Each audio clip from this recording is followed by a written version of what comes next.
And now here are your hosts, John Hall and Kathy Emmons. Day 9,550, the shroud of darkness continues across western Pennsylvania. Oh, my God. Thanks for being with us. The Tuesday edition of The Ride Home. Kath, I went to CVS today and bought myself some... Oh, no. Vitamin D. No, moisturizer. What? Yeah. I'm assuming you use moisturizer. Yeah. Yeah.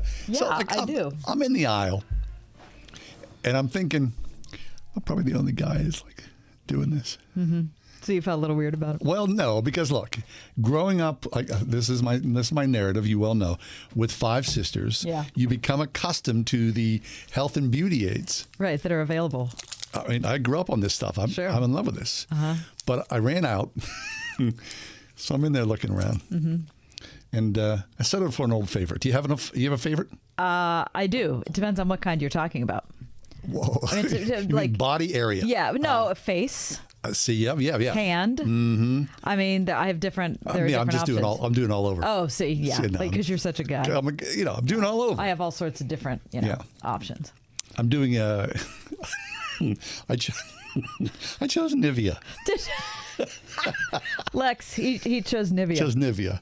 Which I felt was a solid choice, right? Disappointed. You're disappointed. Oh, I'm not going to go super high end. Okay, I'm not going to buy. At least I didn't buy cocoa butter. I mean, which is a fine product as well. Sure, right? Yeah. I'll tell you why. I have a weird attachment to Nivea because when I had my European travels, on the beach there was a gigantic water tower in Portugal that said Nivea. Oh, so it reminds you and of I was like, oh, yeah, I need to go back to the beach. Oh, okay. Yeah, so it's like an emotional, mental thing. Right, it is. Okay. I don't know why that is. I mean, I enjoy the Jergens. I think it's Jergens for extra dry skin or something like that. Extra dry skin. I enjoy that. My favorite being Weleda Skin Food. Weleda Skin Food. Skin Food. It's a German product. Is that that's for all over, or is that? Oh, funny. I found that when I was in Germany. Oh, okay. And I can purchase it you can get it in Target or you can get it online. And I think Skin Food is where it's at. Lexi, would you like to weigh in? You weigh in on yours? Got anything? I use CeraVe most of the time, which is like a drugstore product that you can get. They have ones for dry skin and stuff like that. So CeraVe. Yeah. Different strokes. Sure. Right? I mean, I understand why you'd want to use different products for different areas. It seems like a lot.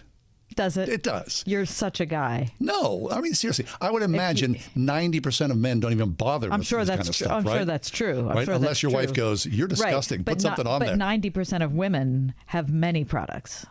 Yeah, probably so. Mm-hmm. What happened there? John's stirring. Is that coffee or hot chocolate? It's tea. And all of a sudden, my little stirrer turned black. It's tea. I'm not sure what's happening. I'm not either. Plus, it ate it. The Oscar nominations are out. We're going to talk about that as the show unfolds today. Also, I have a top 4 at 4. Oh, some news. We're going to talk about parenting. We're going to talk about the epidemic of suicide today. And also lighter topics like Peanut Butter Day. Okay. Is Beeb making the cut? Beeb didn't make the cut. Do you want to talk about the Beeb? Well, yeah, because he had a big payday. He did. He closed the sale of his music catalog for north of $200 million today. Yeah. Lex, chime in on the Beeb. We have no emotional connection. Past producers have held him in higher esteem. Your take, please. Are you talking about Justin Bieber? Mm-hmm. Oh, I am. Oh, I have no cares for him. No cares. Interesting. I'm not big on the Biebs. Yeah. Oh. I have no connection. Lex has dissed the Beeb. That's fine. A little, that's fine. Different strokes again, whatsoever, right? I don't feel anything positive or negative, which is probably the greatest insult I could give the poor guy. He could be standing next to me choosing Nivea, and I'd go, "Hey, dude, what are you getting?" My guess is he's using something other than Nivea. He probably has a different product. He probably does. I'm just guessing. Anyway. All that aside, let's go into the news. Kath, without further ado, the news stories, please give us the top 4 at 4. For Tuesday, January 24th, 2023, I want to say happy birthday to my niece, Janelle. Hey, Janelle. It's her birthday today. Thank you. Happy birthday. I love her. Very nice. All right, here are the news stories of the day. Number 1. At least 7 people killed in 2 related shootings in California yesterday, authorities said, only days after a separate mass shooting in the state killed 11. Hours later, another unrelated shootout in Oakland, California, left 1 person dead and 7 injured. The first 2 shootings yesterday occurred at 2 agricultural nurseries near Half Moon Bay, which is a coastal city south of San Fran. Officials said a suspect was in custody and there was no ongoing threat. The shootings apparently were a targeted attack in which the gunmen intended to kill specific people, according to law enforcement. I mean, this is just one sad story after another. Yep. It's just since 2023 started. I mean, look, we're only 24 days in. Number 2. Pittsburgh Mayor Ed Gainey signed an executive order today that really raised some eyebrows, calling on the city's finance and law departments to investigate whether the city's purely public charities meet requirements for tax-exempt status. You're wondering, what does that mean? Right. That includes the city's colleges, universities, and health systems. Oh. Gainey said more than a third, get that, a third of all properties in the city are tax exempt. Jeez. And he wants to make sure the nonprofits that own them are living up to the expectations on purely public charities. If you pass the test, then the city is truly benefiting from your presence and your tax-exempt status has been earned, said the mayor. Okay. Those that fail the test will need to pay their fair share to the city. If all the city's nonprofits pay taxes, the mayor estimated they would pay a combined $36 million in city taxes annually. And I bet you that is a conservative estimate. Well, good luck with that. Many have tried before, Mayor Gainey. All have failed. Houses of worship will be exempted from this city's review, the mayor said. Number 3. The city of Pittsburgh received $7 million in federal money to repair and replace city steps as part of a $1 trillion spending bill passed by Congress last year, the largest infusion of funds to repair city steps in recent memory. But apparently, it's just a drop in the bucket because of what bad condition the city steps are in. So there are so many steps around. Repairing a single set of them costs between $500,000 and $1.5 million. Wow. So the number of steps that get repaired will depend in part on which steps are chosen, which is a balancing act. It's hard to figure out who gets priority and how it works. Fascinating. More information available all over the place today. I was reading a great article. It's very long, in-depth from WESA that'll give you a lot of detail. And number 4, a hand-drawn map, John, with a red letter X, purportedly showing the location of a buried stash of precious jewelry looted by Nazis from a blown-up bank vault, has sparked a modern-day treasure hunt in a tiny Dutch village more than 3/4 of a century later. That is your top 4 at 4. Well, no, wait, no. Don't leave us hanging. Do you have more details there? Apparently, wielding metal detectors, shovels, and copies of the map on cell phones, prospectors have descended on the town called Omeren, population 715. It's about 50 miles southeast of Amsterdam, trying to dig up a potential World War II trove based on a drawing that was just published on January 3rd. It has enthralled the whole village, they said, but there are so many people who are descending, and all the attention is kind of freaking people out. I bet. Said all kinds of people have been spontaneously digging in places where they think the treasure is buried. All sorts of people are walking around with metal detectors. It wasn't immediately clear if authorities could claim the loot if it was found, or if prospectors could keep the loot if they found it. So far, nobody has reported finding anything. Of course not. I wonder how viable, how accurate this is. I mean, does such a thing exist? I don't. Or is it just, baloney? I mean, the map includes a sketch of a cross section of a country road and another with a red X at the base of one of 3 trees. So it did seem very specific, but they're just not sure exactly how old the document is or whether they can really rely on it. But there are all sorts of photos circulating on social media that shows people digging holes more than 3 feet deep, sometimes on people's private property, of course, in the hopes of finding it. I mean, who doesn't love a treasure hunt, right? I mean, it's really something. You check out the story. It's in today's ABC News. I mean, these poor people who live in this tiny town. 715. Exactly. Good gravy. All right, we'll take a quick break. When we do come back, we're going to talk about Mom, Follow Jesus. That's next on The Ride Home. 101.5 WORD. Dr. Charles Stanley. It takes a whole lot of courage to sit still. It takes a whole lot of courage to do what appears to be nothing. Waiting upon the Lord is never nothing. It is always an act of obedience to Him. Hear the series, God's Promise for Blessing, this week on In Touch, the teaching ministry of Dr. Charles Stanley. Tomorrow morning at 8:30 on 101.5 WORD. Word FM listeners, in this year radio commercial, I'm going to show you how the famous quote, 2 birds, 1 stone, should actually be 4 birds, 1 stone. I can see you're on the edge of your seat, but let's at least give it a try. It's Ryan from United Faith Mortgage, and what we're seeing from families across the country is how 1 stone, the cash out refinance, is helping families 4 different ways. The cost of everything is currently crazy, which is spiking credit card debt, where interest rates are often 3 to 5 times higher than mortgage interest rates, which is why we're seeing family after family taking advantage of the fact that their home has skyrocketed in value and cashing out that newfound money to pay off the credit card monster, using leftovers on special purchases, setting a bit extra aside for future peace of mind, and the 4th positive is cleaning up debt improves your credit score, giving you better future options. If you're curious what a cash-out refinance would do for you, we are United Faith Mortgage. United Mortgage Corp, Melville, New York. NMLS number 1330. Pennsylvania Department of Banking and Securities. Mortgage lender license 22672. Treat your someone special to an unexpectedly special Valentine's Day with a gift from Trinity Jewelers. From their beautiful crosses, diamond, pearl, and gemstone collections, Mark Helgerman and the custom jewelry experts at Trinity Jewelers will help you find or create the perfect gift to express exactly how you feel. Visit trinityjewelers.com today or find them aboard the Gateway Clipper at the Word FM Valentine Date Night, February 10th. Trinity Jewelers, your trusted custom jeweler for over 50 years. A new year has begun, and the teachers, parents, staff, and students at Eden Christian Academy are excited for what lies ahead. Because every day at Eden is a day for new beginnings, filled with new opportunities, new possibilities, to explore and learn new things about God, ourselves, and our world. May your new year be filled with the hope and promise of new possibilities in God, who makes all things new. A message from your friends at Eden Christian Academy at EdenChristianAcademy.org. During the pandemic, they closed our churches down. Suicide rates are exploding. Drug and alcohol use is ravaging America, and there's no church to bring the hope.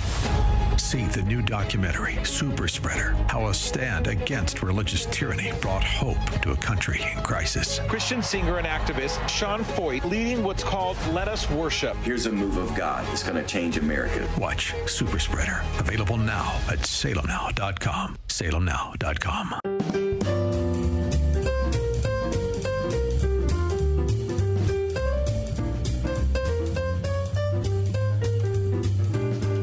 Hey, thanks for being with us. Katie Faris is our guest in this section of the show, and she wrote a wonderful piece at the Gospel Coalition called Mom, Follow Jesus. And Katie, your story is fascinating. Welcome to the show. Thank you so much for having me. Excited to be here. It's our pleasure. Truly it is. So, Katie, I want you to tell the story, but you do open the story up, the piece in the Gospel Coalition, about you and your children, 3 of your 4 children, and their fragile medical condition. Yes. Yes. That was a very difficult season after our children were diagnosed. And the diagnosis of your children is what? Sure. So, it's a genetic condition. So one of our children got really sick.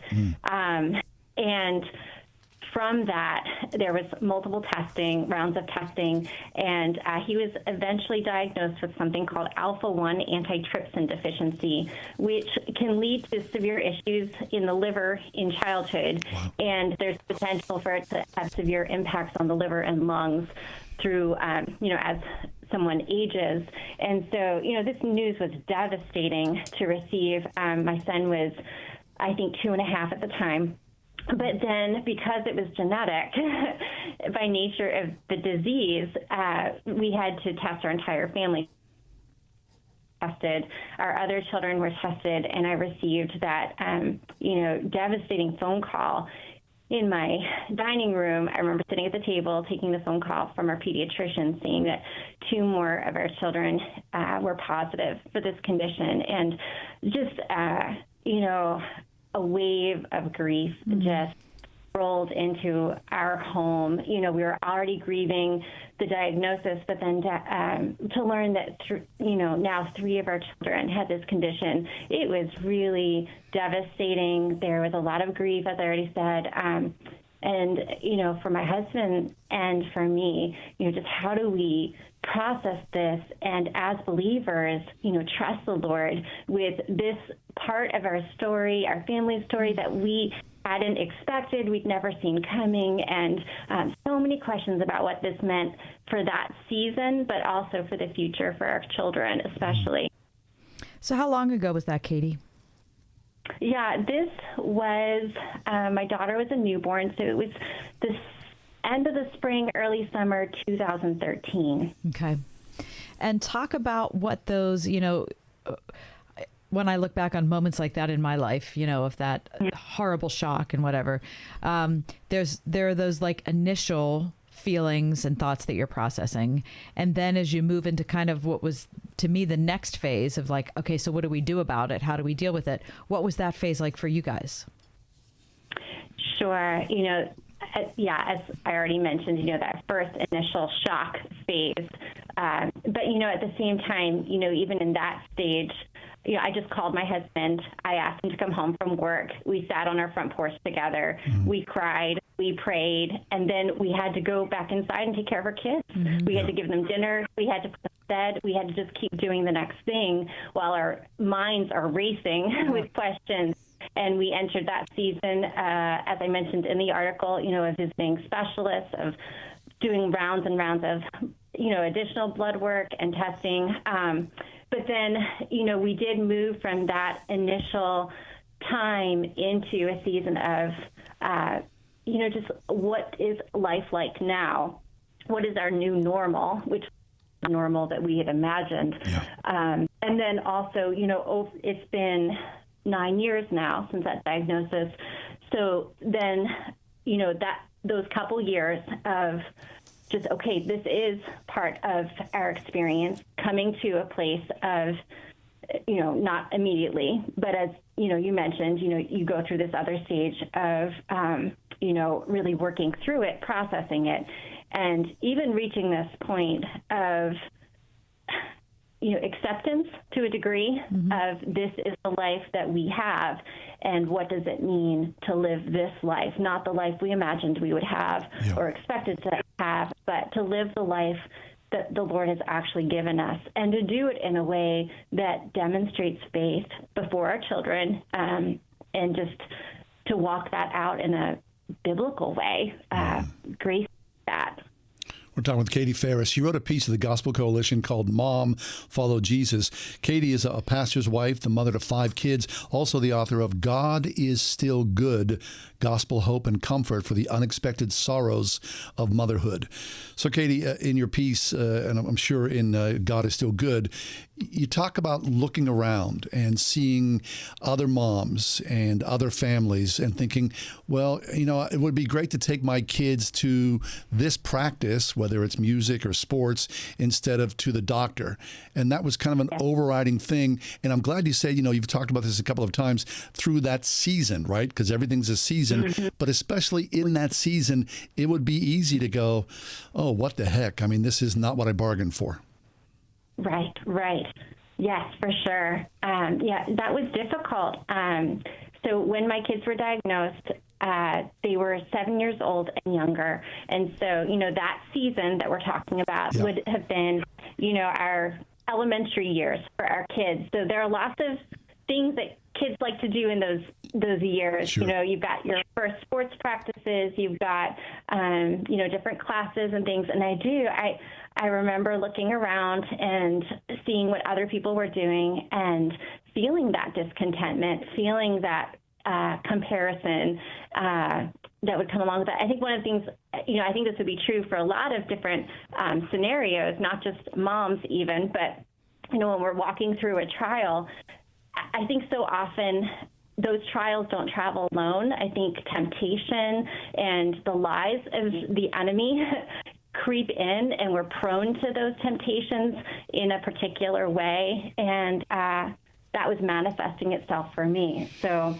I was tempted to, complain in my heart, but also to wish my season were different, to want to trade places with the other moms, wanting the other moms, that I'm, they weren't particular people. They was just this like generic mom, but wanting her to understand some of what my life was. And I was definitely, vulnerable to those things in that time. Yeah. Katie Faris is with us. She's a pastor's wife, mom of 5, author of God is Still Good, Gospel, Hope, and Comfort for the Unexpected Sorrows of Motherhood. Katie, when you were talking just now about comparison, I'm thinking back to what you said in the article about Peter's conversation with Jesus about John. Can you tell us about that and how that figured into your thinking? Sure, yeah. And just as a side note, this article is an excerpt from my book. So as an excerpt, it slots in kind of towards the end of the book. There are a lot of other things kind of, I think, to process when you have a trial in terms of grief. And so I try to touch on some of those. But I think it's towards the end of the book that, I want to be able to speak to some of those tender spaces for moms in particular, but others who might be going through trials. And I think sometimes it is hard, at least from my own experience, to reconcile what we're going through.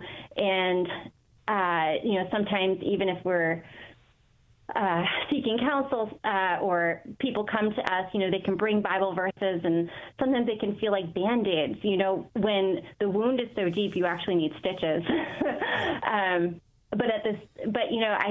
There were different times, and to your point, this passage in John 21, the Lord really used it to speak to what was going on in my soul, to pinpoint my struggle in that time. And I'm so grateful for how the Lord did that in a personal, meaningful way. Mm-hmm. And in the passage, Jesus has just had this conversation with Peter, where he has forgiven Peter for denying him 3 times. 3 times Jesus has said, "Do you love me?" And, Peter's answering that. And so Jesus is really affirming his love for Peter.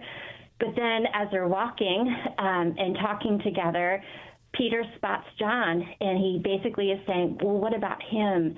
And Jesus is saying to Peter, what does that matter to you? Why do you need to know his story? I have a story for you, and just know that I love you in your story, if I can, encapsulate it that way. And in that, I was taking my own scenario and applying these truths, and I really heard in Jesus's question to Peter, I heard the Lord speaking to me, what's that to you, the story that I write for these other moms? You follow me. I love you. Trust my love for you. You follow me in the story I have for you. And, those are hard words maybe to receive from someone else sometimes, but when the Lord is speaking to you, through his word that way, I felt like it, I know it's more than feeling, but for me, it, and the Lord used that to really shift my perspective. And again, that reminder that, God sees, he knows all that's going on. None of this is out of his view. Even if no one else understands what we're going through, the Lord sees, he knows, and he cares about us. And even on our hardest days, he loves us, and he wants to take us by the hand and walk alongside of us and speak to our hearts and remind us of his care for us. I hope, really, in writing this book, my hope is that it would be a companion, to a mom who is walking through something unexpected, a sorrow of motherhood, and just really kind of be this companion to help her follow Jesus on her own path, which is where the article lands. What does it matter what someone else's story is? Will you follow me on the path I've chosen for you? Katie, that's so good. We really appreciate it. Yeah. I mean, it's something that people don't talk about a lot, the sorrow of motherhood. And you write and, of course, obviously speak so eloquently about it. So we appreciate your time here and hope so that people would go and read deeper and further the work that you do. So thanks so much. Oh, thank you so much. And I would just add to that, too, it's written for moms, but I really hope that it is a resource for pastors, for counselors, for other people who love these women and can just, maybe offer some encouragement to them as well. So thank you. I really appreciate this opportunity to chat with you. Thank you so much. Well, the pleasure's been ours. Katie Faris, her work is called God is Still Good, Gospel, Hope, and Comfort for the Unexpected Sorrows of Motherhood. Katie Faris. You can read her piece at the Gospel Coalition.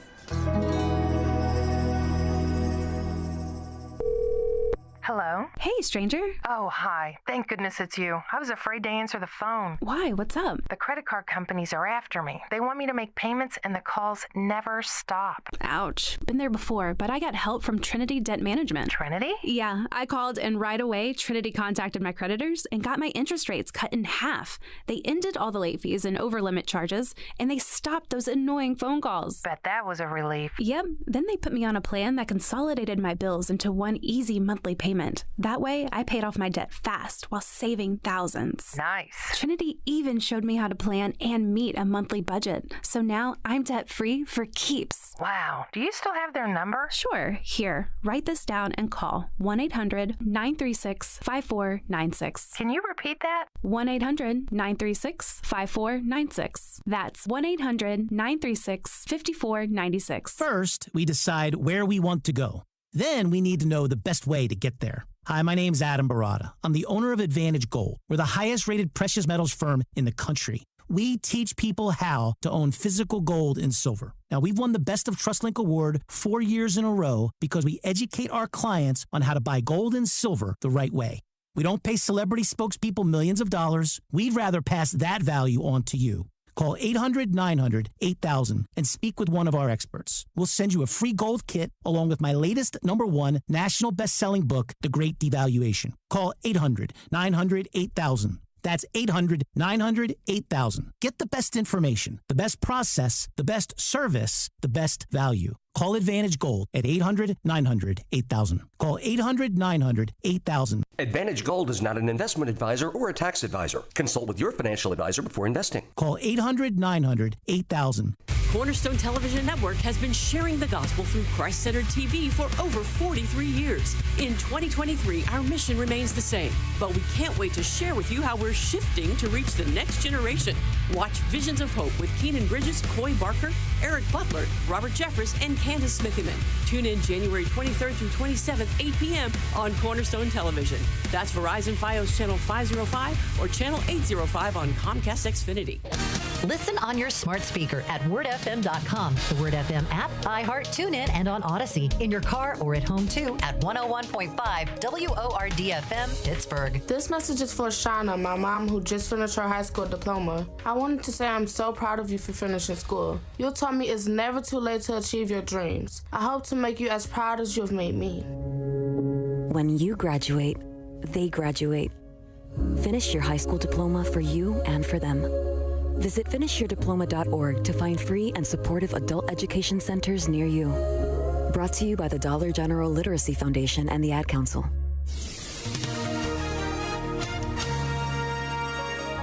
Winter weather advisory in effect early tomorrow morning through early tomorrow afternoon. For tonight, mostly cloudy, a little late night snow accumulating a coating to an inch, low 30. Cloudy skies tomorrow, breezy, snow accumulating 1 to 2 inches, changing to rain in the morning, followed by a little rain in the afternoon. Storm total snowfall 1 to 3 inches, high 42. Breezy Thursday morning, low clouds and some snow accumulating a coating to an inch, high 32. With your AccuWeather forecast, I'm Drew Shannon. Japanese culture is so incredibly different than ours here in the U.S. The smallest things, which are totally anathema to how we live here in the U.S., can spark an outrage. A video showing an aide to Japan's prime minister standing outside the United States Capitol with his hands in his own pockets has caused a viral online uproar. Wait, the guy is just standing there with his hands in his pockets? Mm-hmm. Outside the U.S. Capitol. Okay. The man has been accused of disgracing his parents, and his behavior did indeed mortify his own, quote, ashamed mother, who also chimed in, who said that she should sew his pockets up to force him from ever doing that again, according to the Guardian newspaper. Although the informal posture, of course, will be shrugged off by all of us here in the U.S., it is apparently a scandal worthy of shame in Japan. From the Guardian, quote, he might have gotten away with the faux pas had the Ashani Shaban newspaper not posted a clip of him on the Twitter account, sparking criticism from social media users. One accused him of bad manners, while another suggested that the stocky man, Ashani, on his Twitter profile, had more attitude than the prime minister. In his defense, he said he was the sort of person who, quote, puts his hands in his pockets while walking, although he was standing still during the incident, and that he was simply concentrating on the prime minister's comments so he could accurately brief the media on the outcome of the Biden summit. Quote, I was thinking of how to best convey the amicable Japanese-U.S. relationships on display at the summit, he said on an appearance at a YouTube political discussion, much to the amusement of other guests. He would apologize and said it was his first summit and that he may have been nervous. So please, apologies to all. I mean, God bless the guy. But listen, different cultures are different. Now, what do you think about people standing out there with their hands in their pockets? It's not an affront? I never even think about it. It bothers you. It does. It doesn't look great. It doesn't. Wow. Okay. It looks kind of nonchalant, slumpy and lazy. You're on the side of the Japanese on this one. Well, I know by saying this that I may be appearing to be super tight. Of course, you know I'm not. But there are some things about your hands in your pockets. It just looks lazy to me. That's all. Well, a lot of it doesn't happen. It's not a temptation for a lot of women because, at least I don't think it is, because a lot of times you don't even have pockets. Yeah, exactly. I mean, I never knew this about you, John. Yeah, I think I was raised to not put your hands in your pockets. Yeah, and I think I passed this along. Why have pockets? Oh, because you want to carry things in them. Well, yeah, but not your hands. If you stand there with your hand, it just looks kind of slumpy. I think it's in poor taste. Just saying. What if you're? I get it. You think it's across the board? It always looks bad. No, but I didn't mean to open up a can of worms. Oh, you've done it. It looks poor. All right. I think it's poor manners. Okay. Mm-hmm. I mean, I've been, maybe it's a thing about being on the stage or being, like I used to work in a funeral home. I would never stand around my hands in my pockets or as a waiter. So to you, it looks like you're unengaged or not ready to help, or it just looks bad. It's a bad look. It looks like you're not ready. Like you're just kind of blowing things off. That's fascinating. I never thought about that before. Really? Huh. Look at that. Well, just so now that you're aware of it, next time you see somebody, kind of go, Okay, picture this. When I was going to Germany a couple years ago. Yeah. There's a group of us going, and we're in this meeting, and one of the things that, what do we need to know before we go to Germany? Sure, yeah. I'd never traveled there before. It's cultural things. Yeah, cultural things. Yeah. This is like, don't stand with your hands in your pockets if you're going to Japan, right? Mm-hmm. Okay. Yeah. So you know what they said? If you're a woman, don't wear leggings or yoga pants. Don't wear yoga pants. Mm-hmm. Good. Because yoga pants, if you're in Germany, are for exercising. They're not for walking around. Mm-hmm. Okay, great. The woman next to me, this is a large group meeting. Yeah. She raises her hand. She says, "I can't do that." What do you mean you can't do that? Now, what do you mean you can't do that? What? Because that's all she wears. She says, "I can't possibly be gone for 2 weeks and not wear yoga pants." Well, cry me a river. It just seems anyway. I feel like that's often, and we know that's a stereotypical American response when we travel overseas. But this is just the story about the hands in the pockets. It's just a good example that things are different in different places. Right. And so the best thing to do is be as respectful as possible when you're in different cultures. Well, when you travel and you see people wearing jeans, they're most likely Americans. Yes, that's true. Right. We're wearing jeans just like, right, like we wear our skin. Mm-hmm. But other countries, they don't. When you traveled, you've done a lot of traveling. Do you remember things that were specifically told to you, like that were prohibited or? No, but what I remember most, like we were talking last week about Malawi and Uganda. Mm-hmm.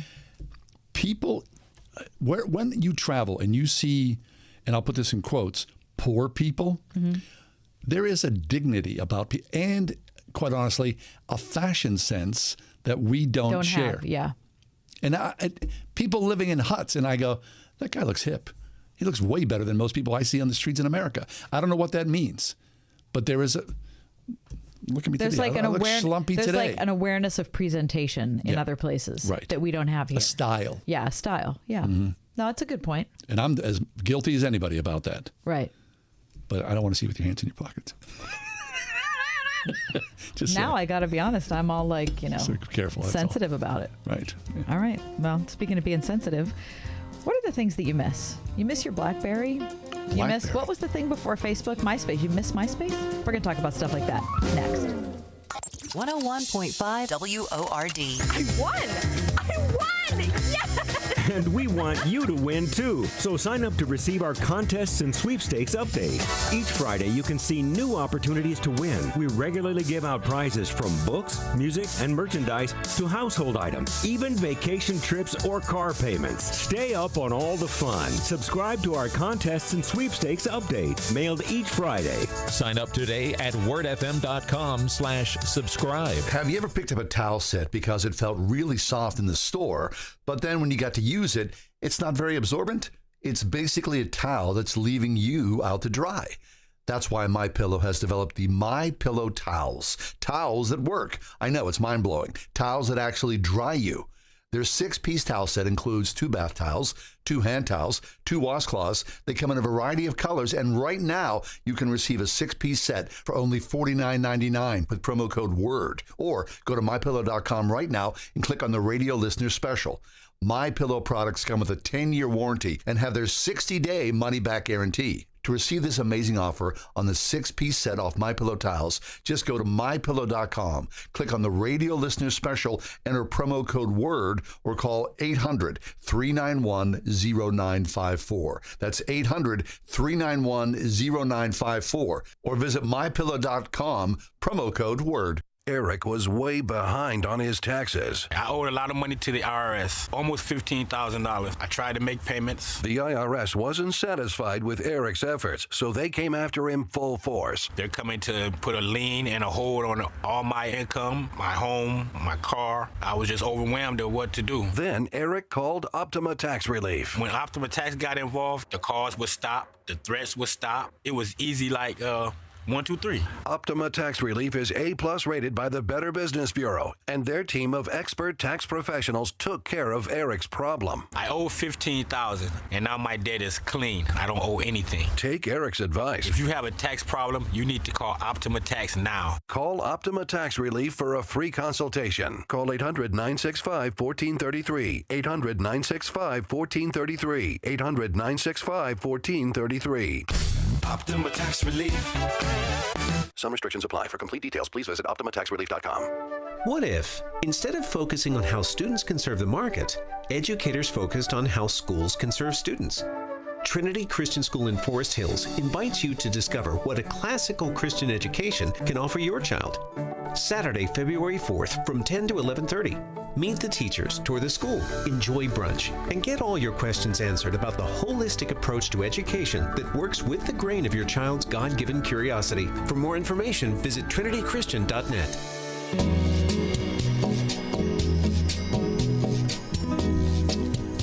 Old tech is surprisingly emotional. You think? Yes. Like you have a deep connection to something that, 20, 30 years ago. Case in point, there's an article in today's Wall Street Journal, Tech Nostalgia. Blackberries, dictaphones, more things that we miss in 2023. And it starts the conversation off with film cameras. Mm-hmm. Talk about a super niche. But, younger kids today are buying film cameras, and even more importantly, they're in the darkroom. That's really interesting. It's kind of like the throwback to albums, right? In a way, right? I mean, you think about, you ever spend any time in a darkroom? Sure. Yeah, I had 3 photography classes. I mean, the smell, right? Yeah. The developer, the stop. The excitement of seeing that image come up. The developing trays with your tongs and, the red lights. I mean, it's fascinating. Really, how nothing more exciting. Or the heartbreak of putting your film in the developer and coming out and realize you screwed up, and all your shots are ruined. Right, all 24 of them. Right. So I can't imagine anybody in a darkroom nowadays, right, shooting film and then going into a darkroom, what that would take. Here's the thing. I had a great time taking photographs and film and in a darkroom. Yeah. I don't have any desire to do that again. I don't have that nostalgia. I thought that was a pain, and I'm happy to not live that way anymore. So, but that's just different. Right. I loved it. Yeah. I mean, in high school, it essentially kept me off the streets. My best friend and I, Nicky Connie, his dad built us a darkroom. My dad built me my first darkroom in the basement of our house. And then Nicky Connie's dad knew a guy who worked for Bell and Howell, who was like a photography pro. He built us a killer darkroom. I spent, I can't tell you how many hours. We'll talk about a good hobby. Oh, it's a great hobby. Really was. Fabulous. Yeah. The enlarger. Right? Yeah. So you missed that. You look back on that fondly. I do. I love it. I love the mystery of it, the chemistry of it, the supposed instantaneousness of it, and more so the creation of, that's my print. I created that print. I dodged, I exposed it, and then when you see the print, an 8x10 print that you made, it's your creation. It is. Much more so than the little thing you took on your iPhone. Yeah. Even though it's so much easier. I agree. I love my iPhone camera. How about PowerPoint? Do you remember PowerPoint? Sure, I remember. Yep. And the little clippy guy? Yep. Mm-hmm. I mean, sure. Is anybody using PowerPoint? Yeah, there are people that still use PowerPoint. Really? Oh, yeah. I mean, that little screechy dial-up whenever, you were... I don't use it very much. I mean... Is it still a thing? Oh, yeah. Really? Oh, yeah. People... You spilling stuff over there. Yeah, sorry. Yeah, a lot of people, I'm just thinking about churches. A lot of people in churches use PowerPoint. Is it still... Presentation software. It's still, you can still buy upgrades for it? Yep. Well, you're really interesting. Yep. Okay. Mm-hmm. How about the iPod? Yeah, isn't that weird how that just kind of fell? But how revolutionary was the iPod? It was. Holy smokes. But I never expected how transitional it would be. Mm-hmm. Is that your iPod would become your phone. Right. You know what I mean? And you'd have it wherever you went. I remember thinking the iPod was like so far out of my financial reality. Right. That I could never in a million years ever expect to get an iPod. Well, I'll see your iPod and raise you the Walkman. That's because the Walkman was my everything.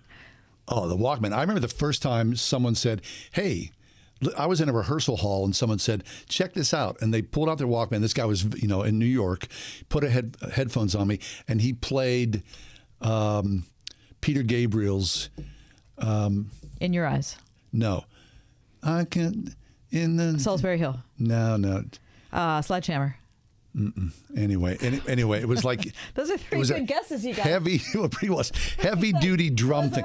Boom, boom, boom, boom, boom, boom, boom, boom.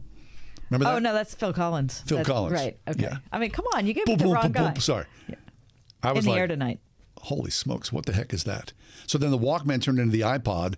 Yep. I mean, how many songs did you have on your iPod? Well, I never had an iPod. Oh. I seriously never had one. I went because I felt like I could never afford it. And then all of a sudden we were in iPhones. Right. Yeah, I never had an iPod. Thousands and thousands of songs on your iPod. I never had that. Lexi, did you have an iPod? I did have an iPod. Mm-hmm. Did you feel like what grade were you in? I was in... Ooh, that's a good question. I think I was in middle school when I had it. Oh, you little hipster, you. Yeah. Oh, yeah. I mean... It was magic. Oh, taking music with you? It was incredible. Oh, my gosh. It was incredible. Yeah, I remember walking down the street and like you could not believe you had headphones on. And it was like there was the whole world and then there was your world. Right. Which was like a super cool feeling, wasn't it? Little did we know how it was going to turn us all into like rude, arrogant narcissists. How about like somebody talking to you with your headphones on and you're like shaking your head like, I have no interest. I'm sorry. You are a non-person to... Right. Okay, how about, do you remember the days of AOL? You've Got Mail. Instant Messenger. Yep. Oh, my God. Listen, You've Got Mail. Oh, my God. The Instant Messenger. One of the best movies. Probably Tom Hanks' greatest film. What year? 1994? 97, I think. Just a guess. AOL Instant Messenger revolutionized relationships, right? I mean, it shut down in 2017. which is weird. It is weird. Who's using AOL? But listen, I still have an AOL email address. Well, because it's Verizon. Yeah, right. I have the same thing, which is like, yeah, it's what? annoying. I mean, whenever people are like, what's your email address? AOL. I love it. It's kind of embarrassing. I think it's funny. Well, why would Verizon even do that? I have no idea. How about like checking out somewhere and there were all those AOL diskettes? Yes, everywhere. Yeah. Right. They were like I coasters. forgot about that. Oh, they were everywhere. Right by the gum. Yeah, exactly. Or, you're at a Chinese restaurant and you go, there's your AOL stuff. Right. All right. The BlackBerry. Never had a BlackBerry. Neither did I. But I had a... This is pre-iPhone. Yes. What was... I wanted a BlackBerry. But there was like a little... began with a P. It was like a little... Pie. No. Go on and talk about BlackBerries. Okay. What I remember about BlackBerries is when Obama first went into office. He had one. He had one and kind of like refused to give it up. That's right. He wouldn't get... He was Right. like, no, I'm keeping this. And they You were have like- to pry it from my cold, dead hands. Right. And now it's like, no, you can't have that. It was a big deal at the time. It was like, obviously, a security concern. Right. And now they're finding, files. Little did we know that his vice president was going to have, files in his garage 20 years later. The BlackBerry, to me, when you would see guys with BlackBerries, you think, that guy, he's like super important. I know. He's like on top of the world. Yep. He must know things that I'll never understand. What about the pager if you're a doctor? Oh, my gosh. I mean, pagers, like hospitals ran on Right. pagers. People who had pagers, at least in my neighborhood, were sketchy.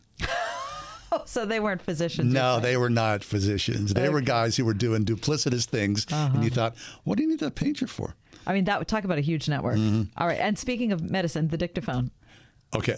My wife was a transcriptionist. Oh, gosh. Really? So, all day long, these doctors would go, yeah, blah, blah, blah, blah, blah. And then they would hand her, and then she'd come home and put her little, and sit there and crank out medical terminology. And then in the morning, hand it over.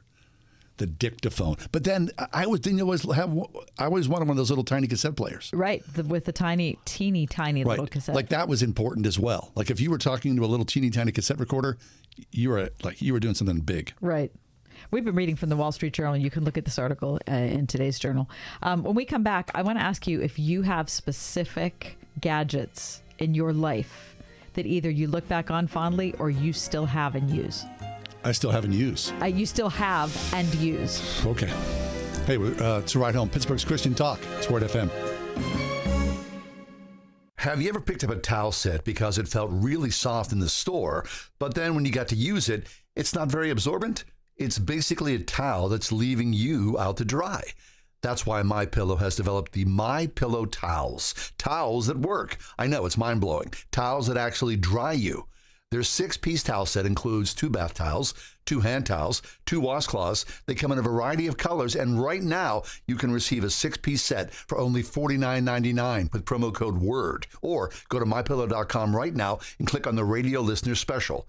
MyPillow products come with a 10-year warranty and have their 60-day money-back guarantee. To receive this amazing offer on the 6-piece set off MyPillow towels, just go to MyPillow.com, click on the radio listener special, enter promo code WORD, or call 800-391-0954. That's 800-391-0954. Or visit MyPillow.com, promo code WORD. Diabetes, high blood pressure, anxiety meds, everyone's on them. If you're a 50-year-old male, maybe a bit porky, and you may even have type 2 diabetes, $1 million of term insurance may only cost you about $200 a month. Call Term Provider. Speak with Big Lou at 800-333-1750. Big Lou will find a term life policy for you even if you have type 2 diabetes, are overweight, or have high blood pressure. Term Provider has helped thousands of people like you who think they can't afford term life insurance. To buy $1 million of affordable term life for you, all you need to do is call Big Lou at 800-333-1750. Lou will make sure the scales are tipped in your favor. Call 800-333-1750. Big Lou will answer your call and work to fit you into a term life policy that you can afford. afford. Remember, Big Lou's like you. He's on meds, too.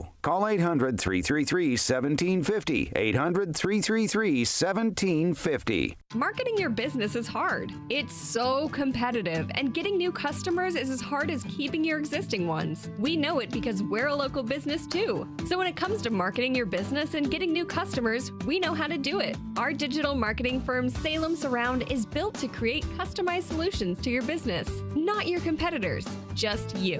Reach out to us at salemsurround.com and we'll work with you to create those solutions that will increase your business and bring you new customers. salemsurround.com. During the pandemic, they closed our churches down. Suicide rates are exploding. Drug and alcohol use is ravaging America, and there's no church to bring the hope. See the new documentary, Super Spreader, how a stand against religious tyranny brought hope to a country in crisis. Christian singer and activist Sean Foyt leading what's called Let Us Worship. Here's a move of God that's going to change America. Watch Super Spreader, available now at salemnow.com. salemnow.com. We were just talking about how fast technology moves and the kind of things that you look back on and with either with laughter or with some sort of sense of nostalgia. And so based on an article in today's Wall Street Journal. And so I ask you, John, in your personal life, do you have any bit of technology that even though it's horribly outdated, you still use? Well, I guess I would struggle to call this technology, although it is technology. I have something that my dad, of my father's, it's a little tiny, maybe 3-inch long bubble level. Oh, that's cool. You know what I mean? Yeah. It's tiny. Yeah. And is it metal on the outside? It's metal. Yeah. It's this little tiny. It's like a little handheld thing. Now, of course, you see, I've got like the really big one. This is tiny, and I've got it inside my mom's wall clock. That you have to crank this thing up. There's a key in it, but it has to be level, of course. Otherwise, the time goes off, and it just sits inside there. When I wind the clock, I'll go inside there and look at that level and go, okay, I'm good. And I just love it. Yeah. It's sort of like a throwback of my dad's. That's good. Old technology. That's analog technology. Yeah. How about you? I have one thing. I have a General Electric Bathmate radio. Oh. Okay. Now, I got a Giant Eagle Bathmate from my dad for Christmas it's probably 1982. It's not for the shower? It goes in the bathroom. Mm-hmm. So it can get wet. It can get wet. Humidity somehow. Right. Maybe 82. Well, mine finally conked out. I mean, listen, from 82. Okay, I wasn't even in junior high yet. It conked out maybe 5 years ago. And I went on eBay and bought another one. Of course you did. I use it every day. I just feel like until my time of expiration, there's going to be a Giant Eagle Bathmate radio in my bathroom. General Electric. What'd I say? Giant Eagle? I said it again. Several times. Yeah, I'm so sorry. General Electric Bathmate radio. So big and square and blocky. Mm-hmm. Yep. AM, FM? AM, FM. And you have it set to, the fan. Of course. Or Word FM or whatever it is. Yeah. But it doesn't you don't have to worry about it getting wet. No, and you have to, it has a it doesn't have a digital dial. Mm-hmm. I love it. And you know what? It just, it lasts and lasts and lasts. Yeah, they don't do that anymore. It's outrageous how long it lasts. How about new tech? And it runs on C batteries, by the way. C batteries? What's a C battery? Well, it's like smaller than D. Oh, yeah. Sure. It's not as chunky as a D. How many batteries? 6. 6 batteries? Holy smokes. Maybe the batteries last 9 months. Oh. I mean, it's incredibly long lasting. It's ridiculous. It's awesome. Old tech. Yeah, Jay. Okay, speaking of tech, Oscar nominations are out today. Oh, yeah. Best Picture, All Quiet on the Western Front. Avatar, Banshees of Inisherin, Elvis, Everything Everywhere All at Once, and The Fabelmans. Tar, Top Gun Maverick, Triangle of Sadness, Women Talking, which I've never heard of. My wife and I just last night said that's our next film we're going to see. Women Talking. Yeah, because they're showing previews on television now. They're doing like a little Oscar push. Okay. Best Actor, none of these are a surprise, I don't think. Brendan Fraser for The Whale, Colin Farrell for The Banshees, Austin Butler, Elvis, Bill Nighy, Living, Paul Mescal, Aftersun. The only thing I can think of is... Where's Tom Cruise? Well, yeah. Would you have put Tom Cruise in for Maverick? Yeah. For Best Actor? Mm-hmm. I would have. I never even saw it, so Listen, I can't comment on that. I'm just kind of surprised by that. You just have to put him in there. You have to. Why? Just because of his... Well, the quality and look, I'm not like the quality and nature of this guy's work is often sort of minimized. He makes it look easy, but he's doing something extremely difficult. Yeah. I'm not saying he's Laurence Olivier, but I feel like, they should have given him a nod. They really should have.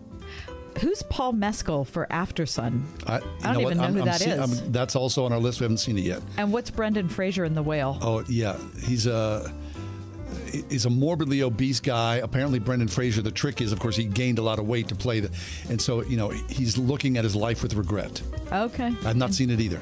Interesting. Okay, we'll discuss more of these nominations in the 5 o'clock hour. Glad you're along today for the Tuesday edition of The Ride Home. We'll be right back after news and weather.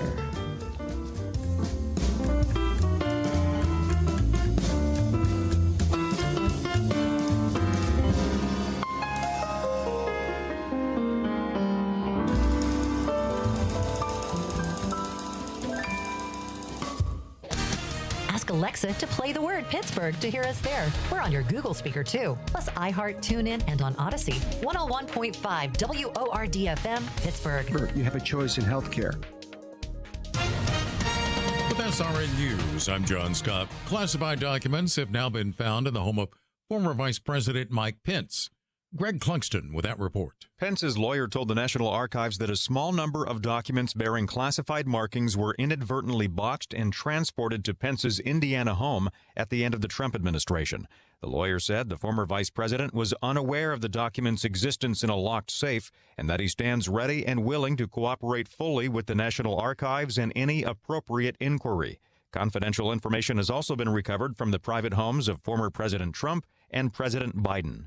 Greg Clugston, the White House. In health news, Amazon growing its healthcare business, adding a prescription drug discount program, a subscription service for customers who have Prime memberships. The Dow is up 119 points, the NASDAQ off 22. This is SRN News. Have you or your children ever faced hunger at a level where your life or theirs were at risk? Or have you ever been in a situation where you had little or no access to clean drinking water and no ability to get it? For most of us in the United States, we have never had to face that crisis. But for children in the countries of Malawi, Zambia, and Uganda, it's a battle they face every single day. Cross International is asking for your help to provide life-saving resources for children in these African countries and other nations where Cross International has partners and is working to solve this crisis and assist with COVID-19 efforts. A $62 one-time gift per child helps provide life-saving resources like food, water, COVID-19 assistance, Christian education, and a Bible. If you would like to give a life-saving gift for one or more children, you can get involved right now by calling 1-866-806-2977. That's 1-866-806-2977. Or look for the Cross International banner at wordfm.com. Late summer this year, you can join Alistair Begg on a fascinating Mediterranean cruise. We'll be visiting Palermo, Italy, where streets are filled with fascinating artisan studios, vibrant restaurants, and beautiful cathedrals. It was the Apostle Paul who brought Christianity to the island of Sicily, and his influence can be seen today in many works of art on the island. And of course, I get to teach the Bible, the geography, helping to make it come alive as never before. Join Alistair Begg for a once-in-a-lifetime Mediterranean cruise. Immerse yourself in the wonder of some of the world's most famous cathedrals, museums, and works of art. We'll be sailing on Norwegian Cruise Line's newest ship, the luxurious Viva. For details, log on to deeperfaithcruise.com. Then call 855-565-5519 to join. 855-565-5519. Inspiration Cruises and Tours is a trusted partner of Salem Media Group. Good Housekeeping just released its list of 65 New Year's resolutions to make you a better and happier you. They're good things, but no surprise. Not one of them includes worship. Why not resolve to get to know the Creator, the one who knows you inside and out? This is Pastor Tom Hall of First Presbyterian Church of Pittsburgh, 326th Avenue, downtown. Join us Sundays at 10:45. This year, resolve to come back to church. A new year has begun, and the teachers, parents, staff, and students at Eden Christian Academy are excited for what lies ahead. Because every day at Eden is a day for new beginnings, filled with new opportunities, new possibilities, to explore and learn new things about God, ourselves, and our world. May your new year be filled with the hope and promise of new possibilities in God, who makes all things new. A message from your friends at Eden Christian Academy at EdenChristianAcademy.org.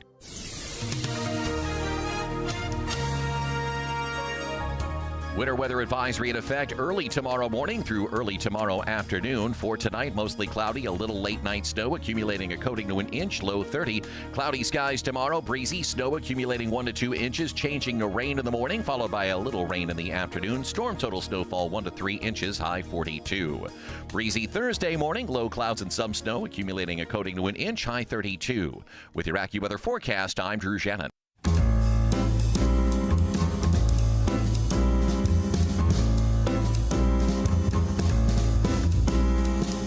Welcome to another edition of The Ride Home with John and Kathy, live from the Salem-Pittsburgh studios.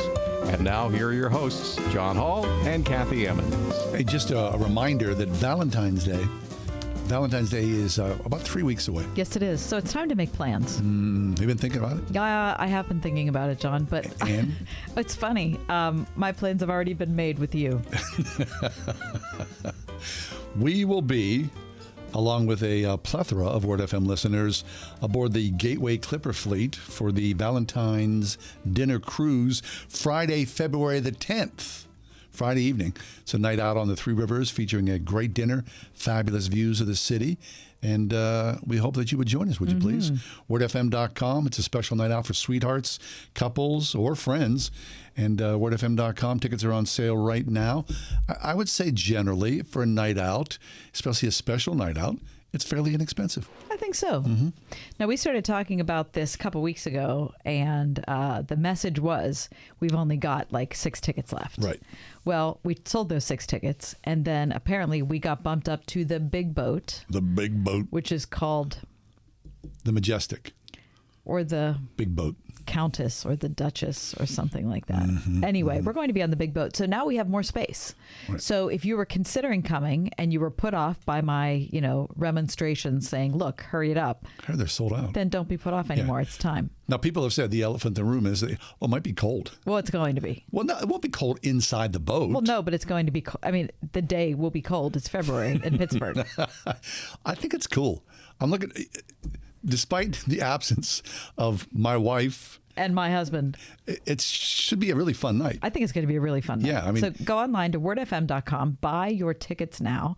We look forward to a really fun night, and I'm not wearing marine themed paraphernalia. No. When we did this over the summer, I wore a lobster dress. You wore a multi-fish shirt. Right. We're not doing that because I'm going to wear a scarf and earmuffs. Yeah. Now, will you venture outside on the top deck? I am. You have to. Well, I mean, you're going to make me feel like I have to, so I will. Go out there, right? I will. I'm going to wear my boots. Oh, I'm wearing my boot. Okay. I'm wearing. Yeah. I might wear the what are those things? My yak tracks. Oh, there we go. I have a set too. Yeah. You got a set for me. Yeah. So you don't slip, Exactly. Go out there and here's a weird thing. It goes by super quick. Yeah, it does. Right? Yeah, it really does. So you have to get in all your fun fast. Anyway, so go online and get your tickets now. Valentine's Day cruise, dinner cruise, February the 10th. Yep. It's a Friday evening, sort of set the tone. Okay, well, we saw an editorial in today's PG, and the PG editorial board, although they're on strike, they say this: members of the Pennsylvania Senate have unanimously passed a long overdue repeal of an antiquated statute barring teachers from wearing clothes or visible symbols that identify them with any religious group. The State House should quickly approve the repeal, and the new governor, Josh Shapiro, should make signing it one of his first official acts. Now, I did not know that this law was on the books. I didn't either. Public school teachers shouldn't teach or argue, they say, for their moral or religious viewpoints. Now, you know what's going on in public schools today, right? With all the, Whatever. They should not carry religious messages on their attire. Wearing clothes or accessories, however, that identify them with their religious traditions is not proselytizing or teaching, right? Teachers bring their entire selves to the classroom, so says the PG. They shouldn't have to check an essential part of who they are at the door, whether they are Christian, Muslims, Jews, or adherents of any other faith. Now, did you make clear that this is an editorial written by the board? I did. Okay, yep. Good. Just want to make sure people are hearing that. Yep. The editorial, the headline is Time to Do Away with Antiquated Religious Garb Law. The religious garb law, I also continue, quoting the Post-Gazette, first passed in 1895 and renewed in 1949, ostensibly aimed to ensure a religious neutral educational space. The history and application of the law, however, shows that it has always targeted certain religious expressions considered unrespectable or unwelcome. The original 1895 law was not meant to keep public education purely secular, but purely Protestant. A year earlier, the Pennsylvania Supreme Court had ruled that under the then current state law, a Catholic nun wearing her habit could teach in a public school as long as she didn't teach Catholic theology. Okay, I get that. Mm-hmm. Seeing visible Catholics in a thriving Catholic education system as threats to public schools, outraged Pennsylvanians in 1895 decided to change state law. Versions of the religious garb rule proliferated in dozens of states to keep nuns and other perceived threats out of the public classroom. Successive generations found other targets for the laws. In central PA, the turn of the 20th century, plainclothes Mennonite women were driven out of public schools for wearing head coverings. In Oregon, an application of the state's garb law against a chic teacher was upheld by the state Supreme Court in 1986.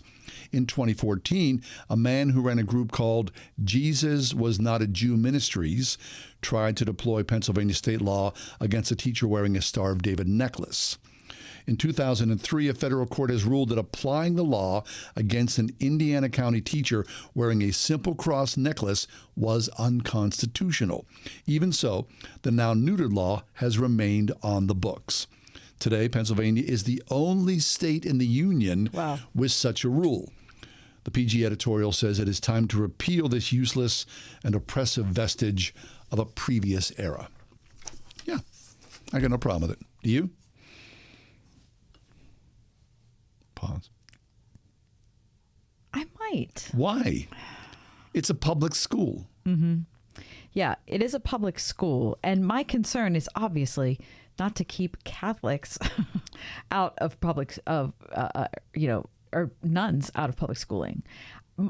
More, my concern is with how things progress in society right now, I think you could end up with teachers wearing crazy wackadoodle spaghetti monster, this is my religion t-shirt. This is like, we're going to have the, of course, international, satanic church represented and we're going to have, you know what I mean? Yeah.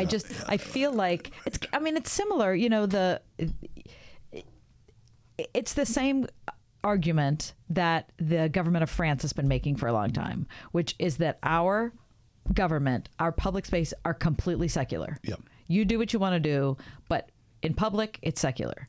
And that seems, kind of oppressive. At the same time, you see why they're doing it. Sure. So when I look at this, I think, well, yeah, if it was an anti-Catholic thing, which historically speaking makes a lot of sense, I see that. I don't advocate that. But I fear where it would end up. Well, those are well-founded fears. Right? I mean, the weird thing is, I wonder why now this comes to the fore. What was the fly in the ointment that made them go, yeah, we should get rid of this law? I wonder if it was that case with when was that Sikh who brought the case against, it was in another state? I think 2014. Oh, that was a long time ago. Mm-hmm. I wondered if that was that case. No, I'm sorry. No, that was 1986. Oh, geez. But in 2014, a man who ran a group called Jesus Was Not a Jew Ministries said that there was a teacher wearing a Star of David necklace, and it was an affront to him. I mean, you know how it is today, Kath. People are going to twist things. Yeah. Right? Quite honestly, what's being taught in public schools, this may be the least of our concerns. Yeah, you're right. That's probably true. It's really true. All right, we need to take a break. When we come back, excited to have our good friend, New York Times bestselling author Stephen Mansfield with us. We're going to talk about the difficult subject of how we deal with suicidal ideation. That's next. Tuesday edition, Ride Home. 101.5 WORD. Plan now to join Word FM aboard the Gateway Clipper. It's our Valentine Dinner Cruise, Friday, February 10th. A special night out for sweethearts, couples, and friends.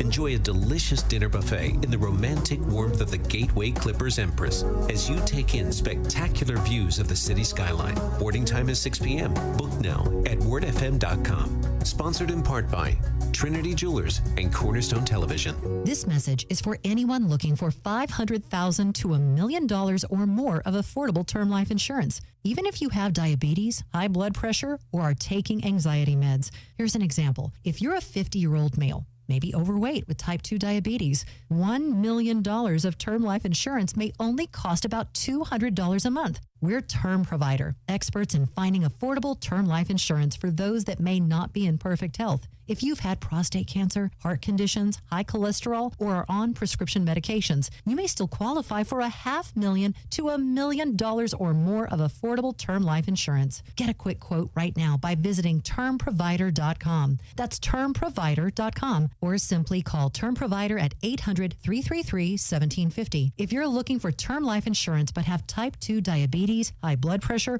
or have other health issues, call Term Provider at 800-333-1750. That's 800-333-1750. Have you ever picked up a towel set because it felt really soft in the store, but then when you got to use it, it's not very absorbent? It's basically a towel that's leaving you out to dry. That's why MyPillow has developed the MyPillow towels. Towels that work. I know, it's mind-blowing. Towels that actually dry you. Their 6-piece towel set includes 2 bath towels, 2 hand towels, 2 washcloths. They come in a variety of colors, and right now you can receive a 6-piece set for only $49.99 with promo code WORD. Or go to MyPillow.com right now and click on the radio listener special.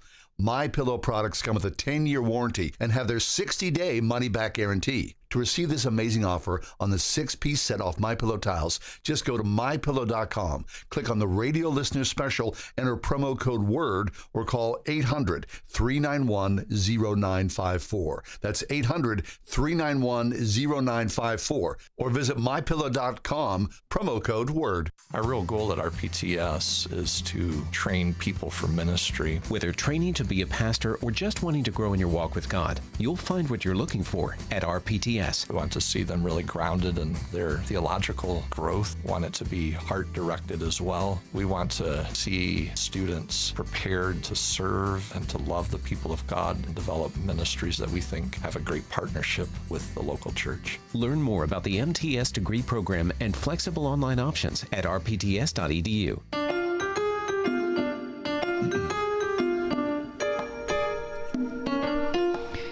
The topic of suicide is a difficult one to talk about.